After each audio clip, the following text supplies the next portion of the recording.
ahead and get started. Hi everybody, my name is Rosemary Planick. I'm an assistant professor here at Notre Dame, and I'm coordinating a seminar series for NDISC, Notre Dame International Security Center this semester, and really glad to see all of you guys. It's our first talk of the semester, and so I just wanted to briefly familiarize you with the way that we sort of run the seminars. So our guest speaker, who I'll introduce in a moment, is going to speak for 30 or 40 minutes, okay? And then we'll do Q&A for the rest of the period. For Q&A, I'll be keeping a list, so please raise your hand and I'll put your name on the list. Then I can keep track of who wants to speak, and I'll go through in order and call your names to ask Dr. Spindel questions. We have a convention, which is a one-finger rule and a two-finger rule. So one finger is you have a question that's about some portion of the talk, but it's not what's being discussed right at the moment that you're raising your hand. Okay, for that, you go on the list. If you have a two-finger, then that means that you have a question that is directly pertinent to whatever it is we're currently talking about, so that, you know, when she finishes her answer, we can turn to your question and it makes sense, right? It's just a continuation. It's on really the same point. Sometimes people don't understand the two-finger, or they abuse the two-finger to jump the queue. Do not jump the queue. Please do not abuse the two-finger. I'll give you a grace period if you use it and you don't necessarily realize what you're doing, but too much abuse of the two-finger means I'll put you at the end of the list for future comments. So we really want to save it for that because it helps the flow of the discussion really go better. Okay, so I'm really pleased to introduce our speaker for today, Dr. Jennifer Spindel. She's assistant professor of political science at the University of New Hampshire. And she's going to talk today about signaling in international politics, which is a paper based on a book that she's writing, which was based on her dissertation, which won the Kenneth Waltz Award for the best dissertation the year that it came out. And for those of you who know, Ken Waltz was kind of a big deal. So the award was also a big deal. So congrats on that. And we look forward to hearing what you have to say. So you can go ahead. Great. Well, thank you. Thank you all for being here. Thank you for the introduction. Really appreciate everyone coming out. So as Rose mentioned, this is a sort of slice of a book project that you're seeing. My attempt to sort of grapple with big questions about signaling in international politics and specifically looking at that through the lens of conventional weapons transfers. So I'll try to keep this to about 30 minutes so that there's lots of time for feedback, questions, things you disagree with, arguments, and whatnot. So the book manuscript is really sort of organized around the question, right? How do states communicate their intentions and their beliefs, right? How do they convince others of what they are going to do and what they're not going to do? And we have a lot of potential explanations to this, right? One of these is you sort of generate domestic audience costs, like when Obama issued the red line comment about the use of chemical weapons in Syria, right? Publicly getting up and saying the use of chemical weapons is crossing a red line, right? Making it clear that going beyond this is a problem. We also think that maybe military exercises are a way for states to sort of communicate something about how firm they're standing or how resolved they are, right? So NATO frequently has joint military exercises, sometimes in and around Russia, right? Sometimes in and around North Korea, that again are supposed to sort of communicate something about the willingness of NATO to do something else, right? Usually protect its members. And then we also have the sort of evergreen military demonstrations, right? That you demonstrate your military capabilities as a way to communicate that you are resolved and will stand firm on this issue. The sort of article grabs here that you're seeing on the right are just some within the past 12 months from North Korea, right? The sort of correlation here is that anytime North Korea wants to express its dissatisfaction, it launches a missile. And so we have all of these different thoughts about how states can try to make themselves heard, understood, and credible to others. It seems like if only there were a way for us to know what others are thinking, for us to divine their intentions and not send the wrong signal, right, we'd be great. But there's a sort of prior question here, which is, are statements and actions always so clear and knowable? Right, we've talked a lot about, in political science, in the policy world, about making your statements credible. But do other actors even know what you're trying to say? We have a lot of implied assumptions about how signaling happens. Some of those assumptions that costly actions are about count, right? That A costly action is what differentiates a sincere from an insincere actor. And we assume that if it's costly, it is therefore credible, and therefore the meaning of the signal is known and apparent. So our debates are about credibility, right? There's not nearly as much, if any, debate about differing interpretations of the signal, right? What does this action or statement actually mean? In other words, we're sort of so worried about figuring out if someone is bluffing that we haven't spent a lot of time to determine if someone has a junk hand or is holding a royal flush, right? Your credibility might not be the most important thing if what we really want to know is what cards you have in your hand, right? What is the meaning of this? And so what I'm attempting to do in the book manuscript and in the paper for those of you who have read it is to suggest that signaling, the way that states communicate, is really about symbols. It's about generating meaning. Meanings change over time, right? You can think about this in sort of everyday personal life, right? The way that what used to be the hand signal for okay has become a sort of code word for white nationalism, right? So meanings change over time, which means that signaling is about social and perceptual things, right? Much more so than our existing models admit. Actions or statements have agreed upon meaning, sometimes not agreed upon, to that bit. And so it's not just or even about sort of generating costs, right? We also know that misperceptions can happen, right? Not all actors agree on everything all or most of the time. And so what I'm trying to show is that the social fabric of international politics matters, right? That things are not always inherent or objective. So to sort of give you like a brief, where am I going with this, right? What I do in this book project is show how states attach meanings to different weapons, right? It's why Top Gun is about that type of plane and not that type of plane, right? Like it was cool to take a picture in front of the cargo plane, but no one's making Top Gun cargo plane edition, right? It's not going to happen. So the transfer of Top Gun versus cargo plane is going to say something different about the type of relationship that the state sending and receiving it have. We think about sort of an everyday social life, right? It's the difference between getting a ring pop and getting a expensive jewelry ring, right? That there are these objects whose transfer, whose giving means different things about the relationship between the actors. So why are we talking about weapons transfers? Well, weapons transfers are a common international action. They happen frequently. Almost all states engage in either sending or receiving.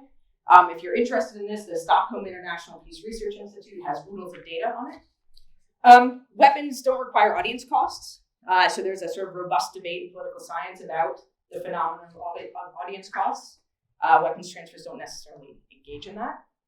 And there's a wide variety in weapons types, which means there's a significant difference in the types of weapons, meanings, and symbols. There's a sort of rich thing here to tap into. Right, and finally, states and leaders take this stuff really seriously. And so I think we as scholars should as well. So to sort of unpack, right, why does this weapon send a signal and this one send a different signal? Right, ask, well, what makes weapons different from one another? Right, why did you all know exactly what I was talking about when I showed the Top Gun poster versus the cargo plane? So what I do in the book project is to classify weapons along two dimensions. One is military utility, right? Some weapons are good for some purposes and for some countries. Aircraft carrier has specific types of uses, not good at other types of things, right? So weapons do different tasks. And the second dimension is prestige, right? Again, we all sort of have an intuitive sense of what types of weapons are cooler, more prestigious, have some sort of status compared to others, right? You're never going to have Top Gun cargo plane or top driver armored vehicle edition, right? So to sort of walk you through how this 2x2 comparison works, I'm just going to show you some weapons and put them into a chart. So this is the Scorpion class submarine produced by France. I would call this a high utility, high prestige weapon.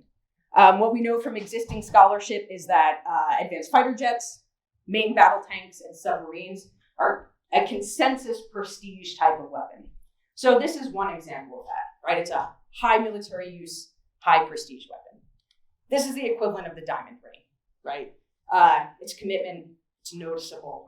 It means something to you and to everyone else who sees it. Next up, we have those weapons that are high in prestige but low in military utility. This is my favorite plane. It is the F-104 Starfighter produced by the United States. Get into reasons for why it's maybe not the best plane, but this is what I would call bling weapon, right? High prestige, lower military use. It's our equivalent of costume jewelry, right? It might sparkle, it might fool people, it's going to get noticed, but it's not a diamond ring, and you know that. Next up, if we go in our high military utility, low prestige, cargo planes, tanker planes, right? No one's going to talk about how the tanker plane won the war or how it's really cool to fly, but it's really super useful. It's an important military weapon. So to stick with our ring theme here, I would call this the bottle opener ring, right? It has a defining purpose, but with the exception of maybe a few people, you're probably not going to show it off. And most people are just going to assume it's like a regular ring, right? But it has a clear task that it accomplishes. And then the final category is those weapons that are comparatively low in military use and prestige. That's not to say that a rifle is not useful. It is extremely useful, right? But compared to these other things, it's not in the same category. So this is our ring pop, right? I would be thrilled if you gave me a ring pop. It has some great uses and it's going to make me happy, right? But it's not a diamond ring and it can't even open a bottle, right? Compared to our backbone things here. So in the book, what I try to do is sort of bring these two categories together, look at the intersection of military utility and weapon prestige as just a first step at classifying the broad category of conventional weapons, right? How do we differentiate within that category? And so this is sort of how I approach thinking about conventional weapons. I like alliteration, if you hadn't guessed. Right? All right, so how do we know that these two dimensions are relevant, that they matter, and that they're appropriate? Well, the first is there's a lot of evidence in later chapters of the book, talk about that, I'll show you a little bit today, of states, military, and political leaders talking about weapons transfers as meaning something about their relationship, right? There's evidence for this. Prestige, right, is not reducible to military capabilities. Leaders often talk about the sort of prestige of the weapon, despite or independent of military capabilities. Right? And this evidence of states seeing weapons as meaning something about their political relationship comes both from the states sending and receiving the weapons. Right? It's a sort of dynamic, interactive process. The other reason that I think this matters, how we know, is some of the fieldwork that I did at international weapons exhibitions, where I actually got to see how military leaders, government officials, and weapons manufacturers talked about, marketed, and thought about their weapons. I got to sort of observe state descriptions of weapons, both what they were looking to buy and looking to sell. And again, like really see how states pitch their weapons, right? There was more than just military utility. I'm also happy to expand on that in Q&A. It's sort of my brief preview, just in the interest of time. So we have this big category of conventional weapons. How do we then differentiate them? I offered those four categories: boom, bling, backbone, and lip. How does it matter for signal, right? Basically, states have expectations of the types of arms that they should receive based on their existing political relationships, right? Just as you wouldn't give a diamond ring to anyone, right? States keep boom weapons, those highly prestigious, highly capable weapons, for their close friends and allies. So the existing political relationships set a sort of baseline expectations. So we can ask, does this specific transfer meet or deviate from those expectations? If it meets them, I argue that that sends a maintenance signal, right? Expectations confirmed, things are good, we're keeping on and keeping on. If they deviate from those expectations, they might deviate in a good way, right? Maybe you got the diamond ring when you expected a ring pop. It's an upgrade signal, right? Things are better than we might have otherwise thought. If they deviate in a negative way, maybe you wanted the diamond ring and you got the ring pop, right? I'd argue that that's a downgrade signal. So again, this is all about understanding arms transfers in the context of existing political relationships. So again, there are three categories of signals, right? Maintenance accords with existing expectations. Downgrade signals, parties are not as closely aligned as they once were, or one side might think that they are. And upgrade signals, right? Parties are growing closer. In the book, I attempt to trace out the sort of distinct foreign policy effects of each of these types of signals. Excuse me. So, does this matter, right? Who cares? States involved in the transfer process care very much about the types of signals that their arms transfers will send. In some of the archival research that I was doing about US arms transfers to Taiwan in the 1970s, Taiwan asked the United States for a submarine as evidence that the US cared about Taiwan and wasn't going to abandon it. The United States determined that a submarine was so potent as a signal of close alignment, it refused to give Taiwan a research submarine whose torpedo tubes were sealed. Right? So states involved in the transfer really care about these signals and invest a lot of sort of time and energy in them. What I also found in my archival work was that the signals sent by weapons transfers seem to be more potent, and at times more important than other types of signals, whether that's a statement about crossing red lines, a diplomatic visit, or even joint military exercises. So weapons transfers as signals seem in many ways to cut through the sort of noisy, confusing international system. The other sort of group that cares about this is observing states. So states beyond that sender-receiver dyad. They see weapons transfers as ways to create, maintain, or even change friendship or alliance hierarchies. Right? You can compare yourself. Do I have the same weapons as the NATO states? Am I that important to the United States? Or not, right? So it's a way for third-party states to gauge where they stand. It's a way to draw boundary lines, right, around close friends and more distant friends. The sort of final group that cares, right, or should care, scholars. I think what thinking about weapons transfers as signals helps us realize is that the status quo, the way things currently are, actually takes a lot of effort to maintain. Right? You can't just initiate a political relationship, an alliance, a friendship, and expect it to persist unchanged, right? That keeping up with the status quo takes quite a lot of effort.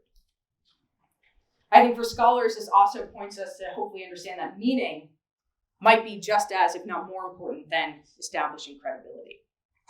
It's important to be able to clearly communicate what you mean. So that's sort of a lot of abstract theory. It hopefully made some sense, especially to those of you who read the paper. But what I thought I'd do in my remaining time is actually talk through a couple of examples as a way to make this a bit more concrete. And so I'm going to talk about US arms sales to Pakistan during the Cold War. So this is a Cold War era case. Started in the 1950s with the United States trying to cultivate Pakistan as an ally against China. So in the sort of communist versus capitalist mentality here. The United States did have geostrategic interests in Pakistan. Right? Its location was particularly desirable. The US was potentially interested in using Pakistan for bases or routing through. And so in 1955, the United States and Pakistan signed a mutual defense treaty. The United States signed a lot of these, right? Signed one with Pakistan in 1955. As that treaty was being signed, within Pakistan, there were a lot of narratives about sort of freedom and democracy, right? How Pakistan was aligned with the free world. And so therefore was a natural ally for the United States. Pakistan's president called Pakistan America's most allied ally. Certainly an exaggeration, right? But something that he really wanted to drive home, right? Pakistan is here as the United States friend.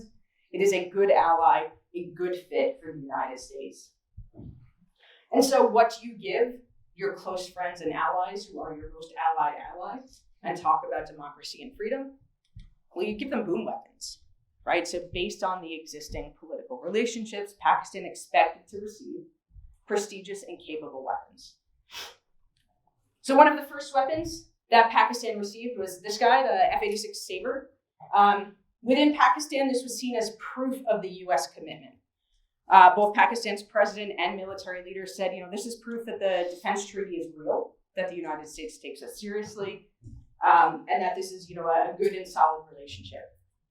What's important about this is that the F-86 Sabre was remarked on by sort of key outside observers, including other US allies like Taiwan. Taiwan pointed out to the US, wow, you gave Pakistan the Sabre. And even the New York Times said Pakistan has sort of, now joined the US alliance network. Right, again, this happened after Pakistan and the US had signed this defense treaty. So it was expected, right? It's maintenance signal. So there were no significant changes in either Pakistani or US foreign policy, right? It sort of confirmed that the mutual defense treaty was real, confirmed that these were two allies. Pakistan continued to see itself as the most allied ally, this sort of phrase, but Pakistan started to put pressure on the United States to keep evidence of a close relationship flowing. And it wanted to get more arms transfers. Specifically, it wanted to figure out where it fit within the US alliance hierarchy, right? Was Pakistan indeed the most allied ally, or was it below the NATO allies? So Pakistan had received the F-86 Sabre. It then asked for the F-100 Super Sabre, right, which is the guy on the right there. Excuse me. So Pakistan did not get the F-100 Super Sabre. It was quite disappointed. Potentially a downgrade signal. The US tried to moderate Pakistan's understanding of this transfer denial by saying, oh, but we had budget cuts, right? It's not that we're not your close friend, it's just we have less money to sort of loan out and give weapons to you. Pakistan also asked for this plane at a sort of inconvenient time. It was at the end of initial planned transfers. So the US wasn't prepared to give Pakistan this F-100. Within Pakistan, the denial of the F-100 plane was put down to Harvard intellectuals, sort of a dig at the US administration being run by nerds who didn't understand what Pakistan wanted or needed. And there was a fear within Pakistan that not getting this weapon meant that the US was going to turn its back on Pakistan and align with India, in part because of the Harvard intellectuals that were seen as sort of undermining the US-Pakistan commitment.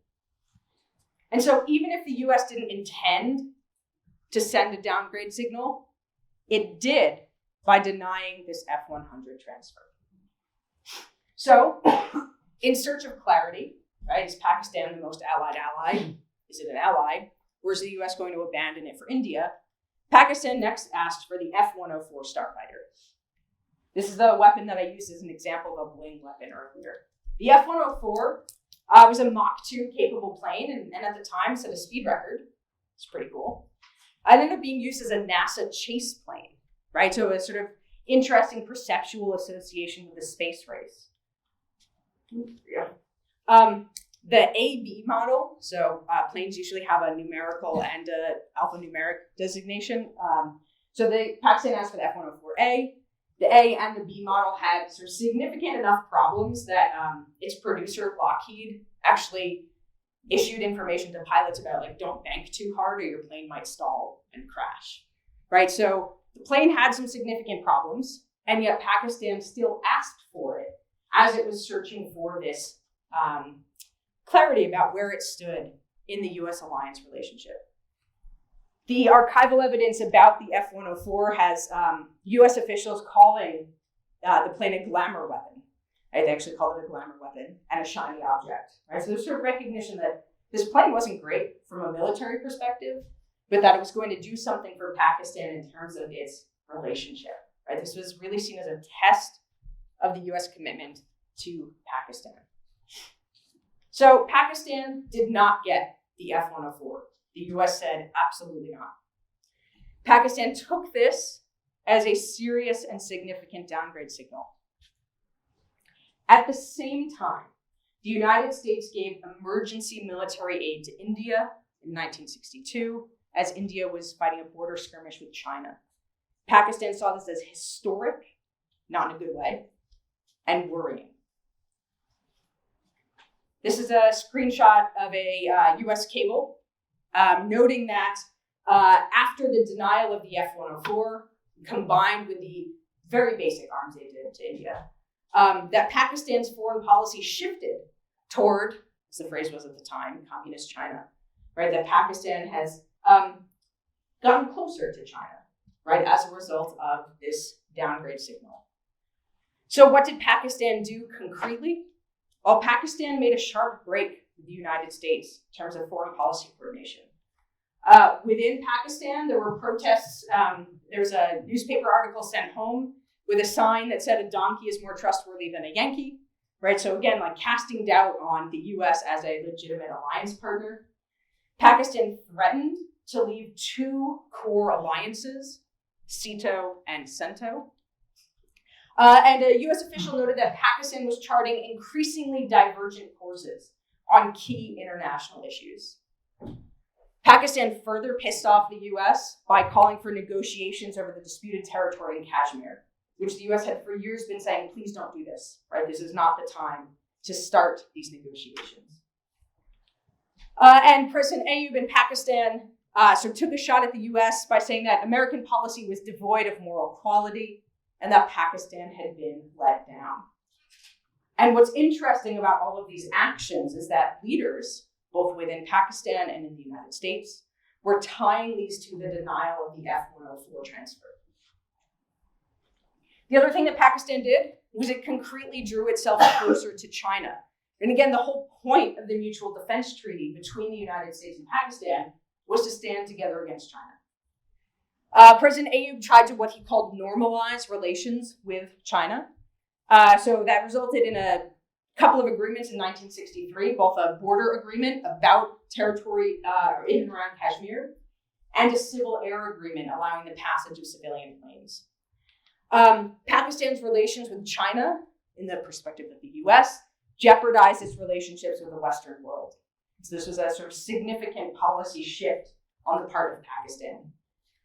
What's interesting is that multiple Pakistani leaders, both President Ayub, a number of military leaders, told the United States, if you give us arms aid, you sell us the arms that we have been asking for, we will drop this flirtation with China.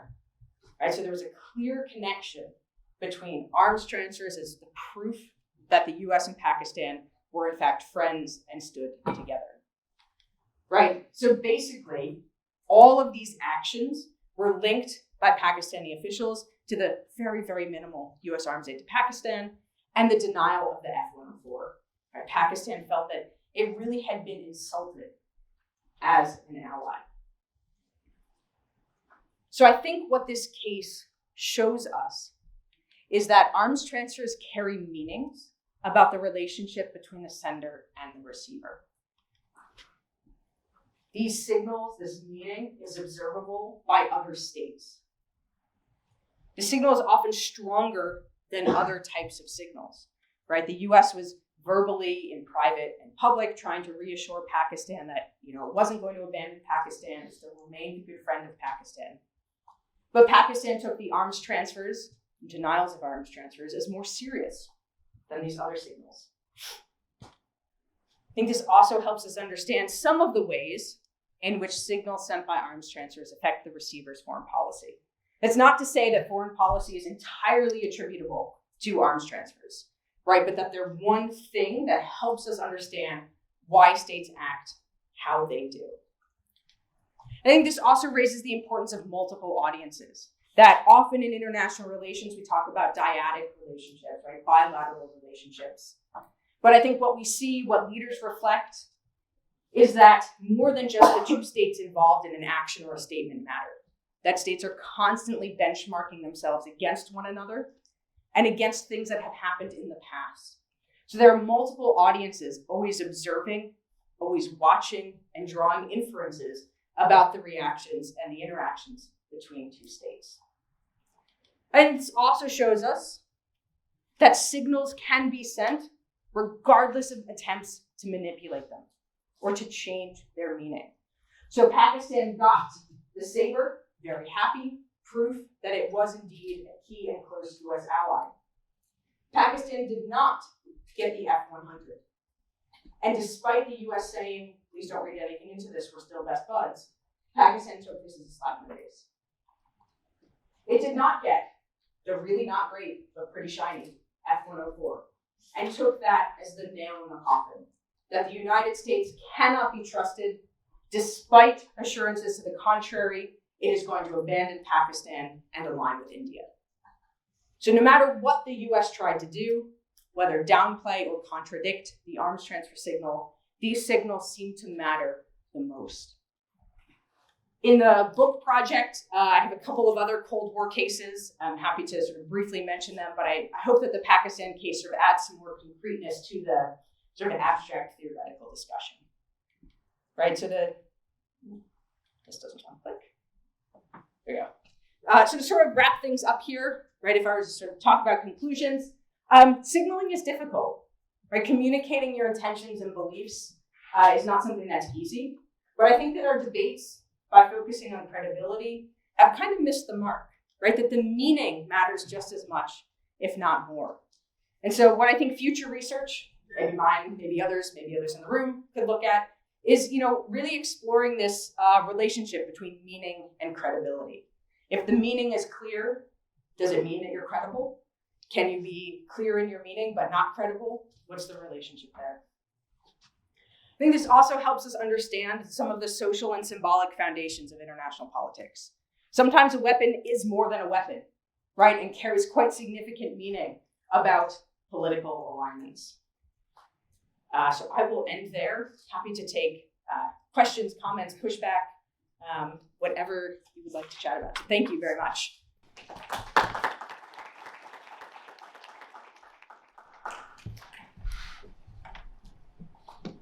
Kenzie, why don't you start? Hi, how are you doing? Thank you so much. This is really, really fascinating. Obviously, we talked this morning, and I mentioned that my piece is on cyber. So my question is going to pertain to that. Unlike weapons that are kind of easy to track, not only their origins, but like their movement, destinations, all that, cyber, I guess, like quote unquote weapons are harder or if not impossible to kind of track. So what are your thoughts on cyber signaling? What would that look like? What should it look like? And what should we look forward to in the future? Yeah, great question. So is it Norm to answer the question and then, okay, cool, Yeah. Awesome. Well, thank you for that question. Glad that you were able to, bring that up. So I think you make a really important point about the seeability or the visibility of the weapons. Major conventional weapons are really hard to hide. And so even in cases where states have tried to keep the transfer secret, that's generally gone poorly. In 1965, the US tried to secretly give tanks to Israel by routing them through West Germany and saying it wasn't us, and also tell Israel to keep them secret. It didn't work, right? It's really hard to cover up tanks. And so I think that's something that's distinct about major conventional weapons that we don't see in the cyber realm, right? Especially because a lot of cyber capabilities are supposed to be secret, right? You don't want your opponent to know that you can hack into whatever, right? Or that you can jeopardize their command and control. And so I think that would make signaling with cyber weapons transfers much more difficult, if not impossible. Not to say that there couldn't be signaling with cyber tools, but I think just the visibility of them makes it a much harder, much more difficult discussion. Mike Dash. Great. Thanks very much. Your paper was fascinating and your presentation was excellent. I mean, I got so many of my favorite bling weapons and things like that. I'll save that for dinner. Although the B-58 is the coolest and also most useless supersonic penetrating bomber, but I won't go there. The thing I wondered about is, I actually think, at least in the chapter that I read, there are two big issues that I'm not sure exactly how they fit together. One issue is the relationship between prestige and utility. And the really fascinating thing is that there are a lot of high prestige weapons, the B-58, I like it even more than the F-104, that are not useful. And so the natural puzzle there is, how can this be the case? B-58's like an Alfa Romeo. It's a nightmare. It sits on the ground. It costs gazillion dollars. I mean, you got to have a real big midlife crisis to want that. Okay, so that's one question. But you also talk in the paper and then finished up with the your discussion here with the related issue of how weapons signal a relationship. And obviously, well, not obviously, but at least to my way of thinking, your argument there was plausible. But I was having a bit of a difficulty in connecting it with the prestige utility disconnect. And you know, how do they fit together in your larger project? Is it the case that in fact you can snooker you know, uppity allies that you know want to upgrade the relationship by actually giving them bling rather than boom? Is that part of the, you know, where you're taking this argument? So fascinating. Just how should I think about those two elements of it? Yeah, thanks for those questions. So how do weapons signal a relationship? So the way that I'm sort of conceptualizing this 2x2 category is that the symbol and the meaning is at that intersection of prestige and military utility, so that you couldn't have the sort of meaning with just one of those dimensions. And so to try and take your second question first, right, where does this relationship sort of come from, and can you snooker an uppity ally? I think that's a really interesting way of putting it. But I think that for the most part, the states sending and receiving the weapon are quite aware of sort of how these weapons fit in. And so it wouldn't necessarily be about snookering an ally with a bling rather than a boom weapon, but it would be denying or giving that ally something that the other allies have or don't have, whether that's a bling or a boom. And so it's kind of about this internal alliance benchmarking, right? So if you allow all of the states to participate in the F-35 project except for one, even if you give that one state the B-58 or the F-104, right, you're still sort of sending a "you're different than the others" signal, right, that you're not on the same plane as these allies. So I think that states are fairly aware of sort of where the weapons stand, especially if they look at other allies. So it would be hard to snooker them. Though I'm trying to think if I have any cases of states trying to do that. I can't think of anything offhand, but I'll think about Well, the it. F-35 might be your case, because that's not been a unproblematic weapon system. The plane that ate the Pentagon. Yeah, but just Yeah. the again, going back to the utility Mhm. versus prestige. Right. There's no doubt that the F-35 is a prestige platform at this point. And there's no doubt that that's the big export plane. So if you get that, you know, Uncle Sugar really likes you. But again, there seems to be a disconnect between the utility piece versus, you know, everybody's got it. If we get it too, then we're in with the in crowd. Right.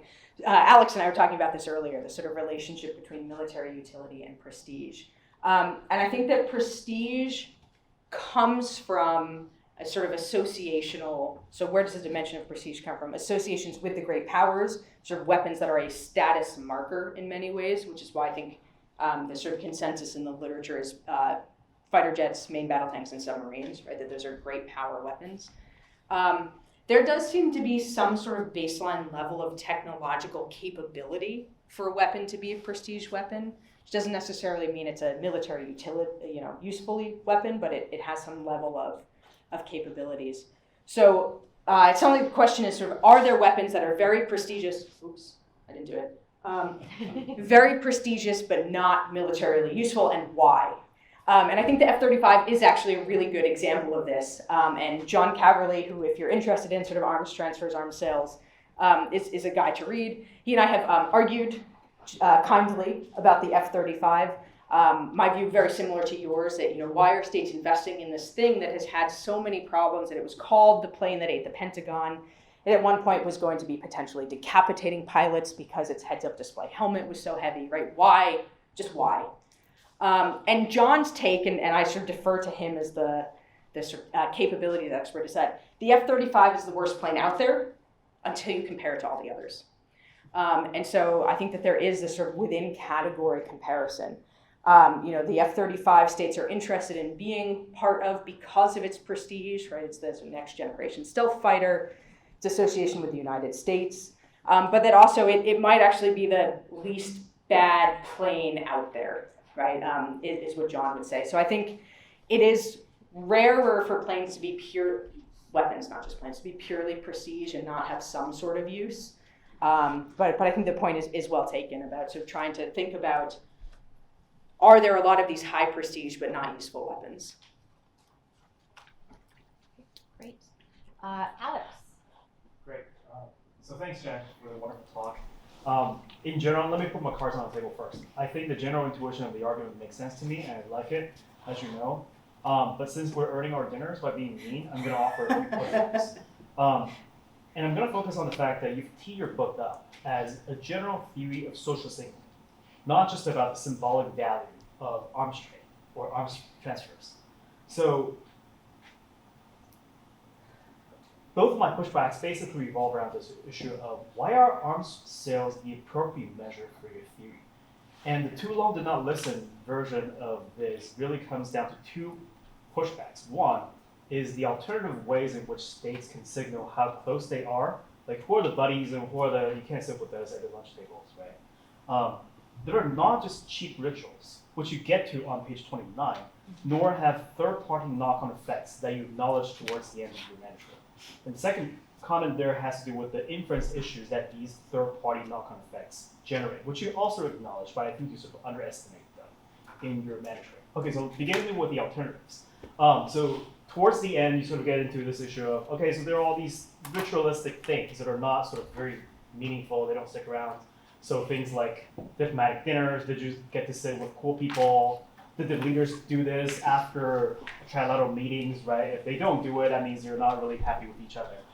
But I think there are other more substantive things that states can do. So for example, they can engage in interstate agreements, like free trade agreements, to try and signal how close they are.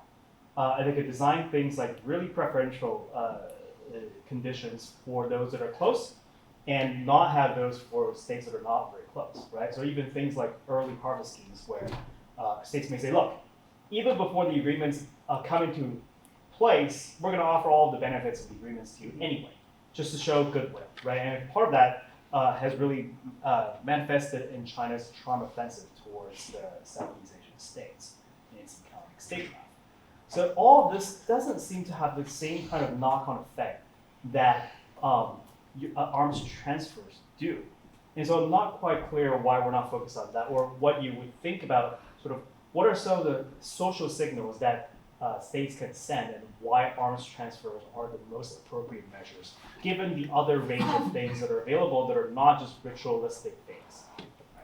Right? The second has to do with this identification problem that you do acknowledge towards the end of the manuscript, which is this idea that, well, you're sort of afraid of provoking the other side, right? And you claim that the meta logic remains one the same, but I think you underestimate that. And let me just offer two hypotheticals.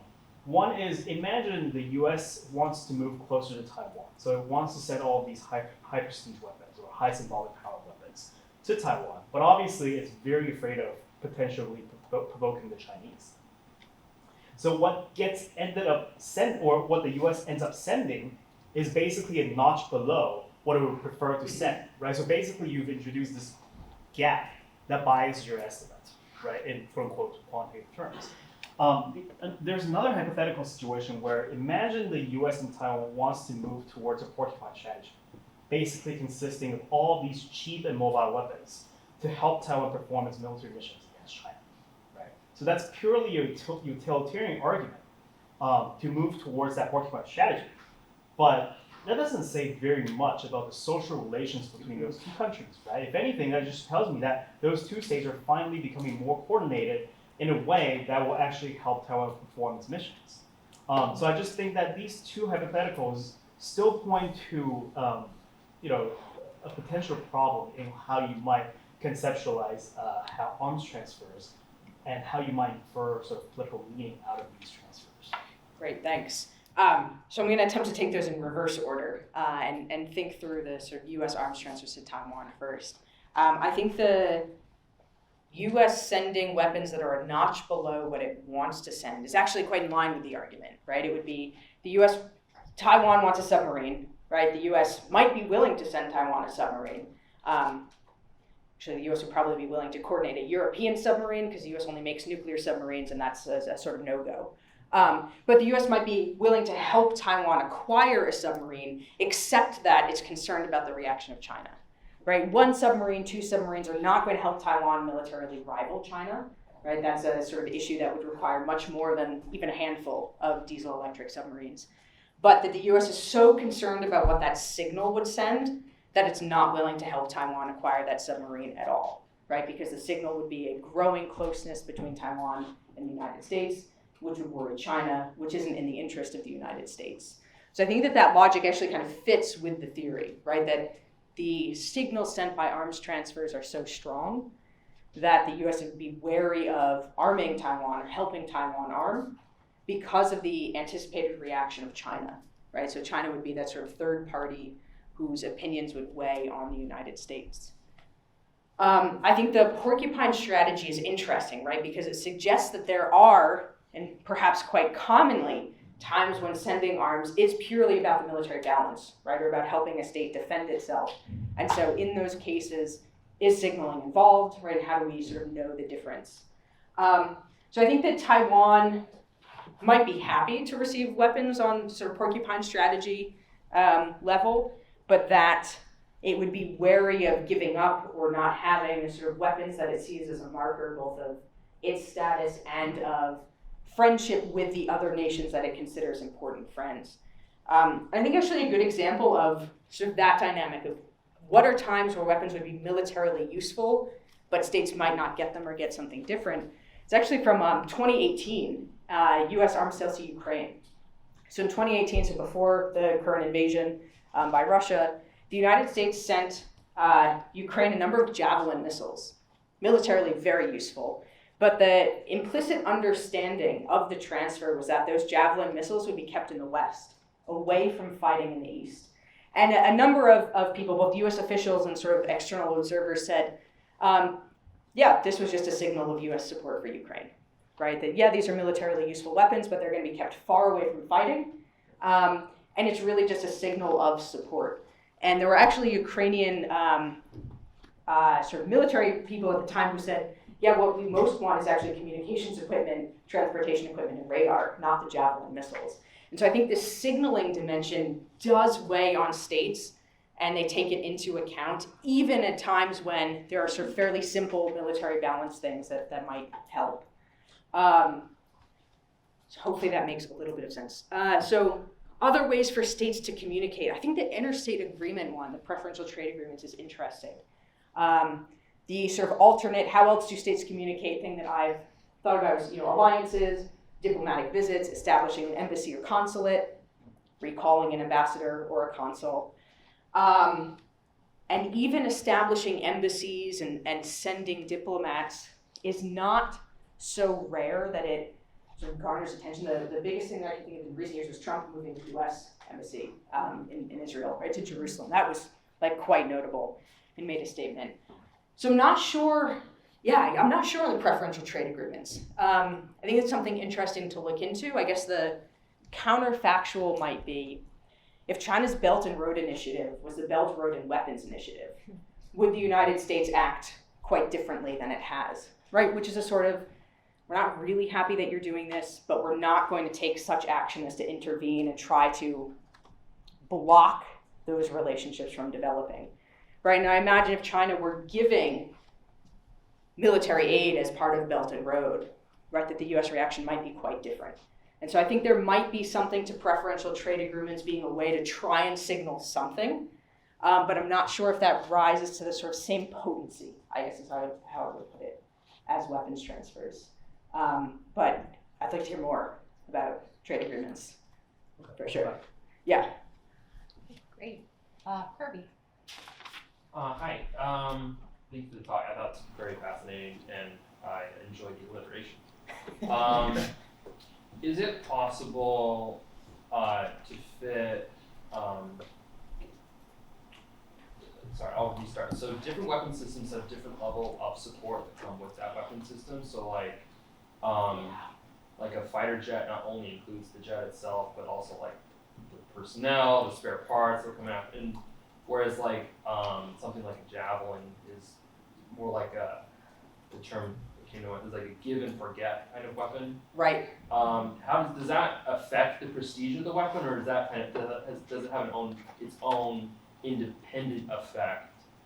And then another clarifying point. This might dovetail too closely to Alex's question on like the kind of porcupine sort of strategy. But for the is it always the case that boom weapons are going to be the best weapon for a particular mission? Or are there, I think backbone was are there backbone weapons that are actually better for the mission set that a country has that could override the signal of a boom weapon? Is that a possibility? That's a good question. So on the latter question about can a backbone transfer like overwhelm a boom transfer because it's more militarily useful? I haven't seen any examples of that, and my sort of gut instinct would be that the lack of prestige would mean that it was difficult. It wouldn't mean that we wouldn't see changes in foreign policy, right? If a state gets the sort of support and logistics and transport weapons that it needs to conduct an operation, the state very well might conduct that operation. But my bet would be that's more due to their new military power than necessarily believing they have the support of the sort of sender as they would if it were a boom or a bling weapon. The spare parts personnel training is a fantastic point, and is actually one that the United States brought up numerous times when it was talking about giving weapons to different states. So basically for those of you who are sort of less deep in the weeds on the weapons transfers, in order to make the weapons work for more than just an air show, right, you generally need maintenance, spare parts, support, and training, crucially training. Not getting those means that, you might be able to drive the plane around once or twice, drive the tank once or twice, right, but it's not going to be the sort of war-fighting implement that you might otherwise think it is. So withholding or limiting spare parts, repairs and maintenance contracts, and supply lines was actually a way that the US tried to take some of its weapons from boom to bling, right? To say, we'll give you this plane, but we're not going to give you any of the spare parts. And we're going to limit maintenance contracts and training so you can show it off, you can park it in your airfield, but there's no way it's going to be militarily useful for you because you're not going to be able to use it, right, without it breaking or without it being effectively a one-and-done weapon, right, without being able to support and repair it. So I think that's a really important part of the story, and it's one of the ways that you can try and take like a fighter jet, right, and push it over into a different category by limiting its military usefulness. So yeah, thanks, that's a great question. Great. You, sir, I don't know your name. Yes, I'm Ryan Doherty. Ryan. Yes. Okay. Doctor, thank you very much. It's been a fascinating talk. Sorry, I haven't read your paper yet, so maybe this question I'll get to it, don't worry. I was thinking first about unknown projects, off the grid ones that are developed by specific countries and how you might want to constrain them just yourself. My notable example would probably be the B-2 Spirit. Obviously that was a really cool stuff. If you ever see them fly over, they're pretty scary. I was thinking, is there a way for you to deny a transfer by keeping a weapon like that for yourself, or in the case like Pakistan, outright saying no without it being signaled as such a significant downgrade? Is that possible, especially if you want to have cohorts of your own weapons to have your own power just yourself for marginally better reasons, or maybe just for future, maybe they could throw a trade that, if that makes sense? Yeah, absolutely, it definitely makes sense. So can you sort of say no on certain weapons without it being a downgrade signal? Mm-hmm. So the answer would be it depends. Is it a weapon that you have exported and given to others, or is it not? So the F-22, right, is a jet that the United States will not give to others. So despite even NATO allies saying, give us the F-22, the US can say no without there being a downgrade signal because no one else has that plane. Okay. If it were, the F-16, right, even the F-35, and a close ally said, hey, I want this, and the US said, no, we'd like to keep current stock for ourselves, that would be harder to not have be a downgrade signal. So it depends, is it a weapon that's made available, or is it not? Sure.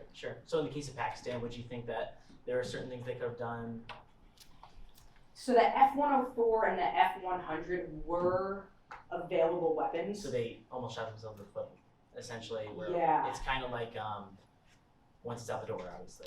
Yeah, so the F-100, the NATO allies were flying that. So Yes. Pakistan was, trying to figure out, are we close like a NATO ally or are we not? So can you draw a line there with NATO or a certain alliance? Is that what Yes. Yep. So the denial of the F-100 transfer to Pakistan was sort of in my conceptualization a clear telling that Pakistan, you are not NATO, Mhm. and sort of get to your place, right? Yeah. That you're sort of overreaching based on the relationship.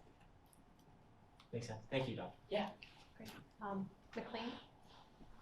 Thank you for being with us. I had a question about how quantity plays into all of this, because obviously there could be a situation, potentially even like what we're seeing in Ukraine, where the United States is giving a lot of backbone and blip weapons and not necessarily any big boom weapons. So how does like quantity play into the calculus of signaling? Yeah, it's a good question. So I've seen quantity matter most, kind of related to Kirby's question, moving from boom to bling. That 5 fighter jets, 12 fighter jets will make a really nice air show, might not be quite as militarily useful, in an actual engagement or an operation. I don't think that a lot of backbone weapons could sort of make up for the lack of prestige. It's because in that 2x2, it really is the intersection of military utility and prestige. But changing the number of weapons, either in your ask, if you're the state trying to get the weapons, or the weapons that you're giving, is a good way to sort of, within category, modulate, the signal.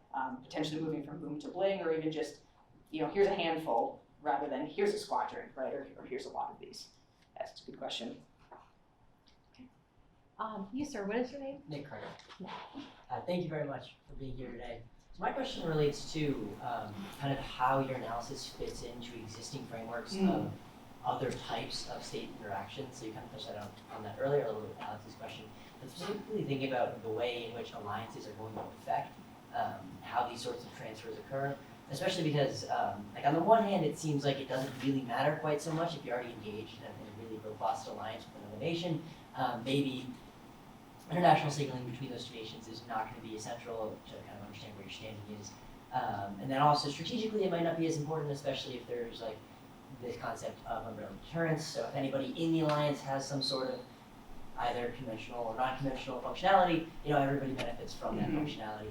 But at the same time, it also seems that most weapons transfers would happen within the framework of an existing alliance. And so in that sense, there might be some redundancy here, and it might not be a hugely novel point to mark out that there's redundancy and excess in the international transfer markets for weapons. But if you're getting no strategic value, and there's already very clear signaling between these nations that are engaged in really robust alliances like NATO, to what degree does the sort of signaling that you talk about play a role in terms of kind of discerning where the intra-NATO alliances really lie in terms of like a non-formal sense of like who's really close with whoever else it might be, and then also, is there even a value in terms of like making beyond idiosyncratic differences based on location and whatever conflict might be going on at the present moment? Is there really a value between making distinctions between sending certain weapons to one NATO member versus another? Yeah, that's a good question. I think the NATO alliance is both very helpful for what I'm looking at because the allies work closely together and often collaborate on weapon systems. So, there are a number of F-35 partners jointly producing it with the United States. And then there's a purely intra-European Eurofighter Typhoon, right? Which is just a good example of, close allies do these things, right? It's part of their sort of standard operating procedure. So within NATO, if Germany receives a plane and not France, I'm not sure if that rises to the sort of level of alliance differentiation as it does if you look across alliances, right? And so, what was the US giving to Pakistan versus giving to France?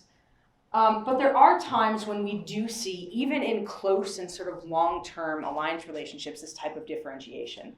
And so one that very recently happened was the AUKUS deal for either the US or the UK to give Australia nuclear submarine technology.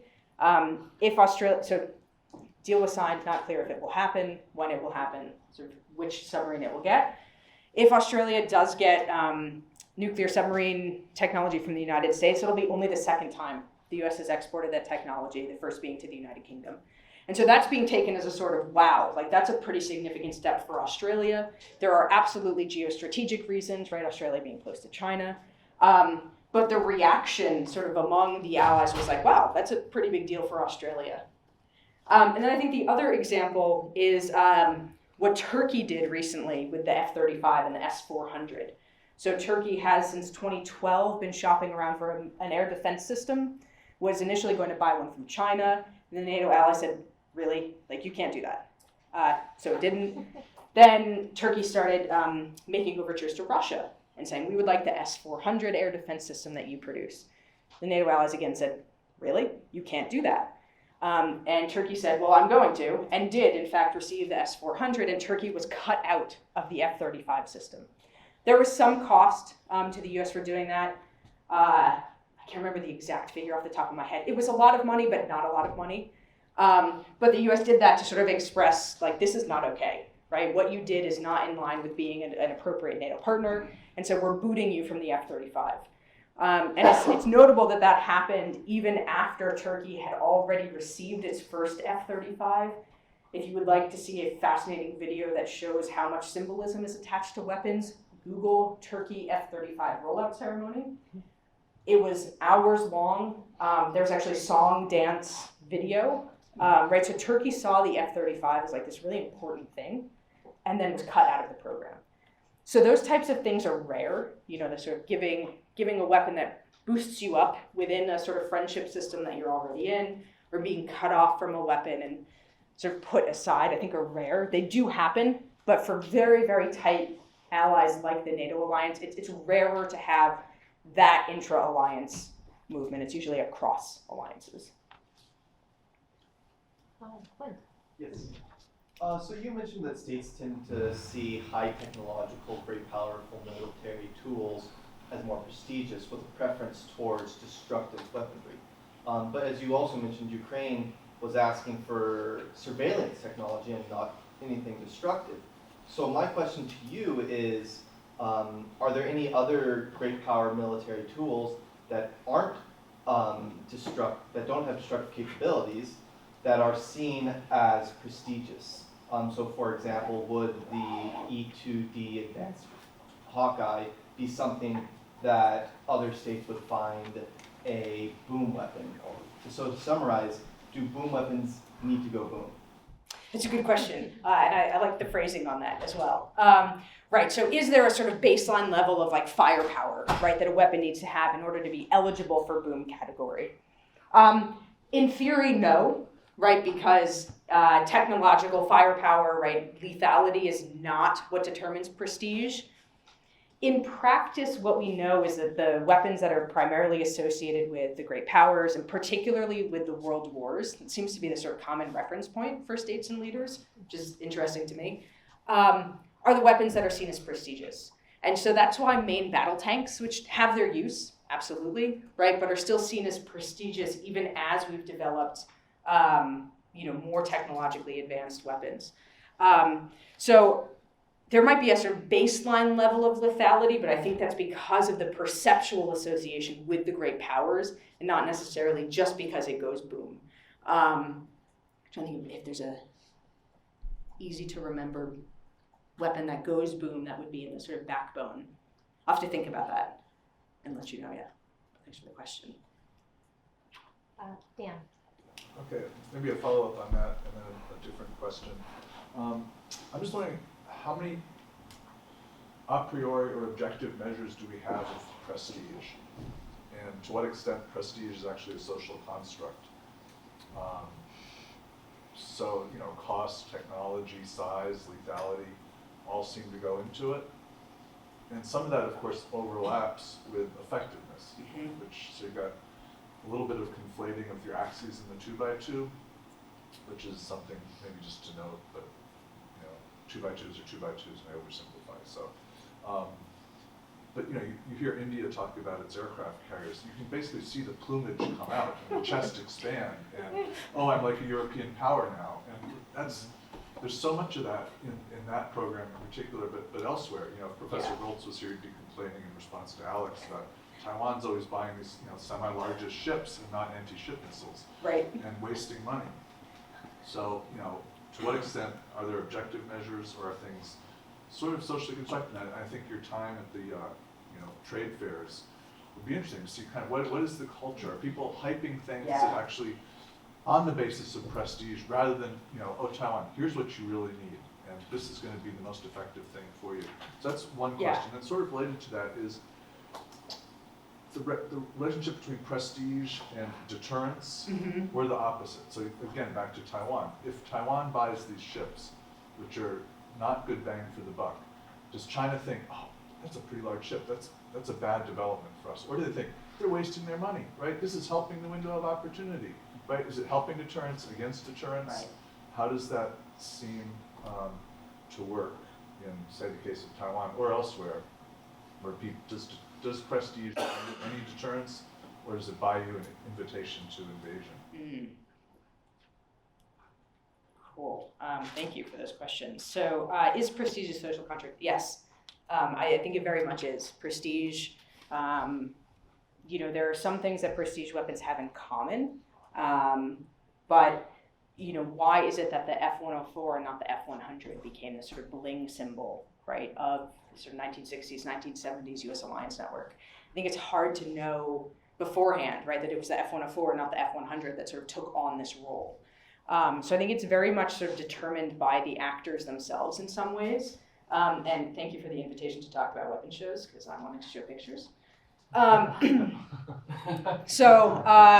This is a picture from Eurosatory, which is a weapons show held outside of Paris every other year. I went in 2016, and then it was pandemicked at some point. But one of the things that I thought was very interesting was in the outdoor sort of play area where these weapons were staged. So there's a multi-football field long indoor area, there's an outdoor area, and then there's a demonstration area.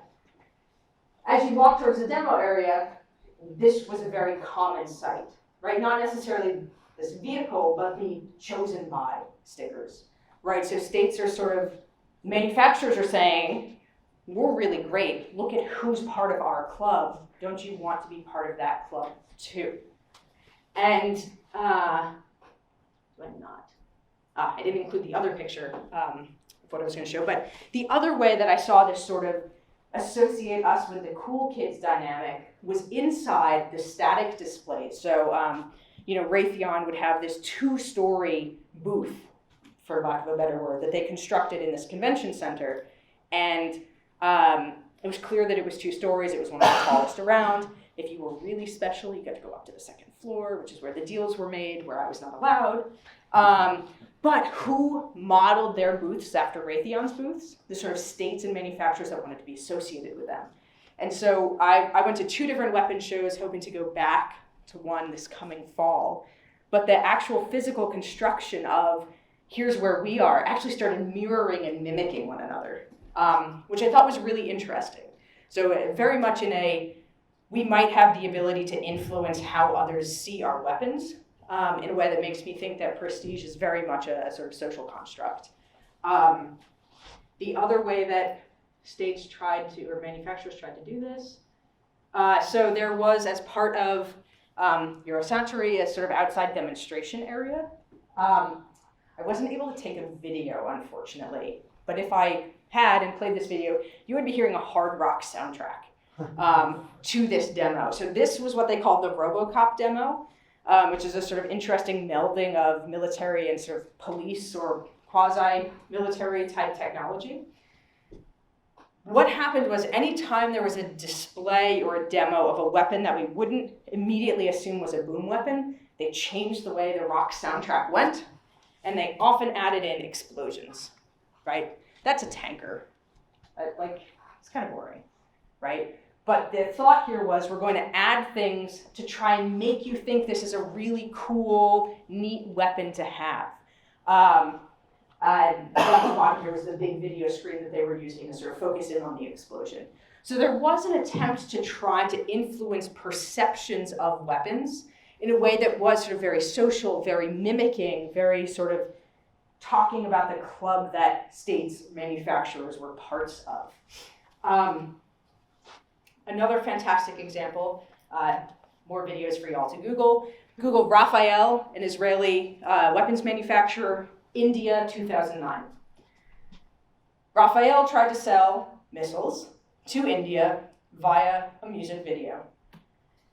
It was the most amazing music video in the history of all music videos. It starts with this guy, who was supposed to represent Israel. Suave, cool, he's wearing a leather jacket, sunglasses, singing how Israel and India have been together for so long. Enter India, represented by sort of women, gender dynamics quite notable, right, saying, I need to feel safe and sheltered. Right, so again, a sort of attempt to manipulate, to influence how are these weapons seen, and how are the weapons from this provider specifically seen. If you watch the video, fair warning, it will be stuck in your head for days. Do not email me upset about that. Can I two finger on this Yeah. point? I forget which article it is, but there's an article on gender and how states are gendered, and India was gendered as female Yes. in people's conceptions, and then boom, there it is. I can't believe it. Much to the chagrin of the Indian generals, who said after this video came out, I cannot believe how insulting this was. By the way, we bought the missiles. Right? So not only is there this amazing music video, right, but if you're sort of interested in like the gender dynamics of weapons, check this out. Right? I mean, right, like look at where they're dancing, right? So there are, right, and then Raphael had to end the video with that. So there are these attempts to try to influence who are we associated with, right, whether it's the Cool Kids Club, that, right, or to try and sort of say, you know, this is how you should consider us. I think prestige is very much socially constructed, and I've tried to sort of impose from the outside, right, can I know a prestige weapon before I see the actors talking about it? I think there's some things that might help. I think it's very hard to say, yes, the F-104 is going to be that prestige weapon, not the F-100. That it really is determined by the actors themselves. Prestige and deterrence, very briefly. I think prestige, that there's a different way of looking at the question, right? And it's not, is Taiwan spending money on these potentially prestigious weapons that have not a lot of military use, and therefore China should act now? But it's, what does Taiwan's acquisition of these prestige weapons from some major power mean about the likelihood that that major power will support Taiwan in a conflict? And so yes, prestige can buy deterrence, but not because of the weapon, because of what it says about the relationship between the sender and the receiver. Great answer. Thanks. Harrison. I was just curious as to if you ever saw depreciating returns in weapons, and I mean that in two ways. First is that the weapons at the start of a relationship is going to send greater signals and then will have a greater effect than those countries which we've been sending weapons to for a long time. Saudi Arabia is the one that comes up to my mind immediately, is that we've been giving Saudi Arabia a lot of arms for a very long period of time, and it seems like there's constant news stories of, Saudi officials are talking to China about weapon systems, or talking to Russia. And then the second way in which I'm thinking of depreciating returns is, at what point do you kind of hurt your cause if you're giving a lot of weapons to the same type of weapon to more and more people in more and more states? Does at a certain point a country say, well, you've given this to everyone around the block, like, is this actually a really good signal of the relationship? Is there some point at which it actually, the weapons change due to the fact that you're giving them out? Yeah, great questions, thank you. Second question first, which seems to be my MO for responding to questions. So if you give the weapon to too many states, does it sort of lose its meaningfulness? Yes. Yeah, I think it would be like any other sort of social good, right? Like when the iPhone first came out, you were really cool to certain people, right? If you had the iPhone, and now iPhones are everywhere. They are still expensive, they're still technologically interesting, but it's not like you're flaunting your iPhone, right? You're flaunting something else. And so if a weapon does become too widely available, then it sort of loses this marker of being part of the in-group, right? So kind of related to Ryan's question about, are there weapons that you can keep to yourself, right? So the F-16 in some ways has kind of become this, right? The US at one point was talking about putting a F-16 production line in India. I think that would have gone poorly for a number of reasons, one of which is that India has yet to produce a sort of weapon that doesn't crash or get sent back. But the fact that the US was talking about doing that sort of says something about how it sees the F-16, right? It's just this sort of common thing. So I do think if it gets given to too many states, it loses some of that prestige. The question about weapons at the start of a relationship mattering more is a fantastic question, and one that I have seen empirically play out. So the sort of analogy that I like to make is to the if you give a mouse a cookie book, right? So if you give a state advanced fighter jets at the start of your relationship, it's going to now see those as expected. And so you're going to have to keep giving more, better, greater number to maintain the same type of relationship. And so the expectations will change over time, which is why I think the status quo takes so much work to maintain. You can't just give a handful of F-35s and say, we're good for the next 20 years, right? It's gonna take sort of continually feeding that relationship. And in some cases, the receiving state develops a sort of unfeedable appetite. And the receiver can sort of find themselves locked into a relationship that they would otherwise maybe like to sort of downplay, but they're concerned about the signaling, right? And so sort of have to keep feeding the hungry beast. So I think the temporality is a really important part of this. Thank you. Great. So we only have about 15 minutes left, and I have 6 people on the list. So I'm going to go to people who have not asked a question yet before I go to people who are asking repeat questions, just FYI. What is your name? I'm Cora. Cora. Thank you so much for your talk. It was incredibly interesting. Something that I'm a little bit confused about though is like, could you not still just distill all of this down to like credibility and costliness? Like the higher military utility and prestige a weapon has, the costlier it is for a nation to part with in terms of like intelligence, the training you talked about, the spare parts. So I'm confused like how it's looking at it differently, I guess. Right, so could cost be a sort of proxy for like prestige or like meaning? Because you talked about at the beginning, like you're looking at it in a different way than cost and credibility. Right. So. Yeah. So I guess 2 initial thoughts on the cost. The first is that what we often think about is sort of the cost of acquiring or buying something doesn't necessarily apply in the same way to weapons transfers. We saw this during the Trump administration. President Trump was talking about how selling weapons overseas generates hundreds of thousands of jobs, domestic jobs in the United States. It doesn't. There's not the same sort of like purchasing type relationship with weapons that there are with other goods. A lot of that is because sometimes states give favorable credit terms, or they will actually give states money aid that then the states give back to them in return for the weapon. So cost isn't necessarily a sort of indicator of prestige or sort of a stand-in for this. What I meant more about by costly signaling was those signals that reveal something about your underlying type.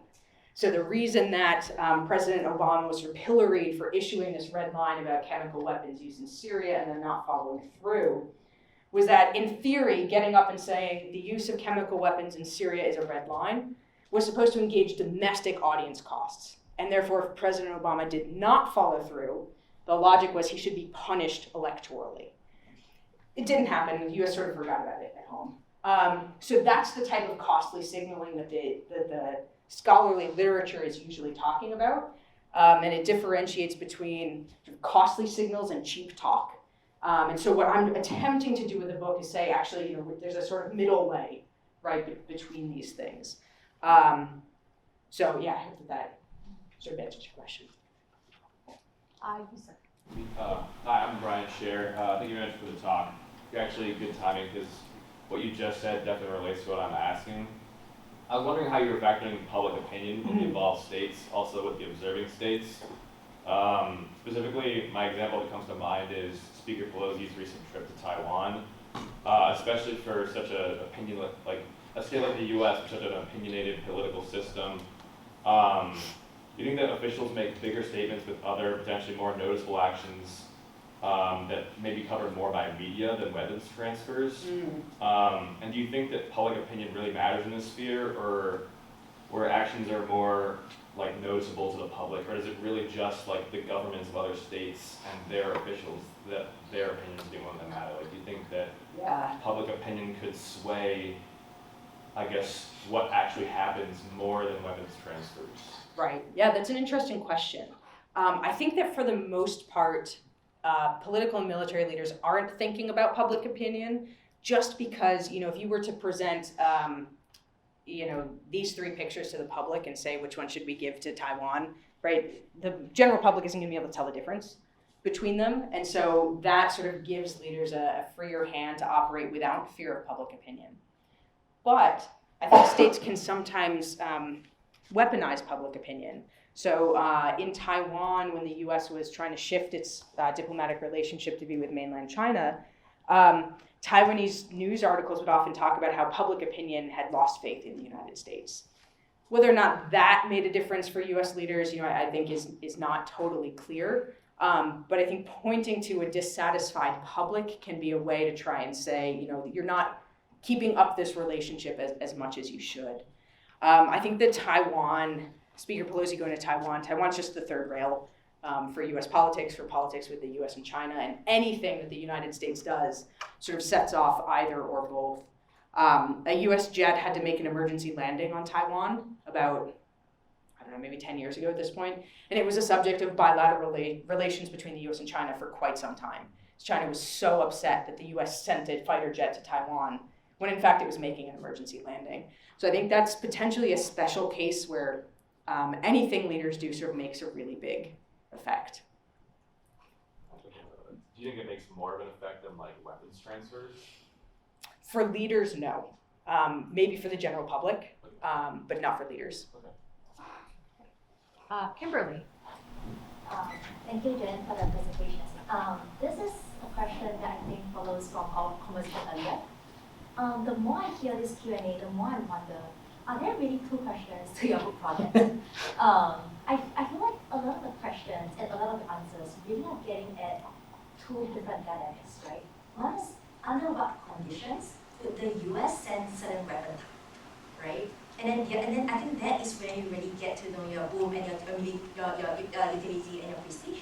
But at the same time, there's a second question, right? Because that comes through really clearly from your case study, right? It is really more about the recipient themselves, right? The recipient wants something and not getting it, upset about it, and hence, are deviating from the US expectations.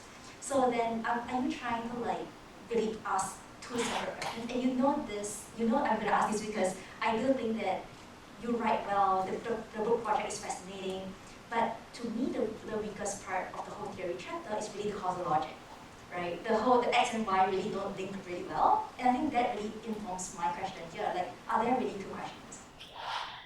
Yeah, it's a great question. It's a tough question. I think the answer is yes.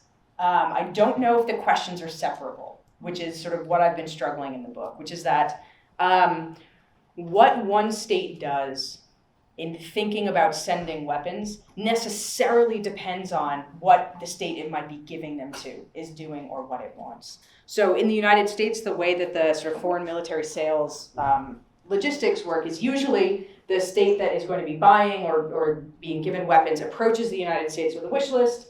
The US thinks about the wish list and says, yes, yes, no, no, maybe. Then all weapon sales above a certain amount are supposed to be approved by Congress, right? And then it can happen. So there's a sort of inherent linking between what the recipient wants and what the US is thinking about. There are some cases where, the US or another major power would say, I'd really like to give so-and-so these weapons, but there's this sort of important interaction and interactive dynamic that's really hard to separate. What the US is going to think about selling to Pakistan is going to depend on what Pakistan says about its relationship with the United States, what the US has sold to other allies, right, and the sort of pressures that Pakistan can try to apply to the US. So recipient actions and desires matter a ton, and do affect what the US or other sellers are going to send. So it's a tension that I'm trying to navigate in the book project. That right now I'm trying to navigate by having a separate article about the recipients. We'll see if that lands, and then I can just say see article. But I think it's a really important question and a really sort of difficult clarifying question, right? So what is it I'm talking about here? Can I have two things real quick? Yeah. So I wonder if then what you're really navigating is the size of the gap in expectation, right? Is it that you can actually bring both together and see that, US is this set of considerations, right? And the recipients have this set of considerations. And it's the inability to reconcile the two expectations that's really driving your outcome where one side decided to deviate, right? And you don't see deviation if they're a bit aligned. So is it the level of alignment, right? Where So eventually then your idea, your 2x2 really comes in the form of like the size, informing me the size, like maybe in the boom area, it becomes more a problem than say your peak, right? So those are kind of like, it becomes like a scope condition, Yeah. right, rather than your real independent growth. Yeah, that's really interesting, thinking about the size of the gap or how different the states are in their expectations and can those gaps be reconciled or not.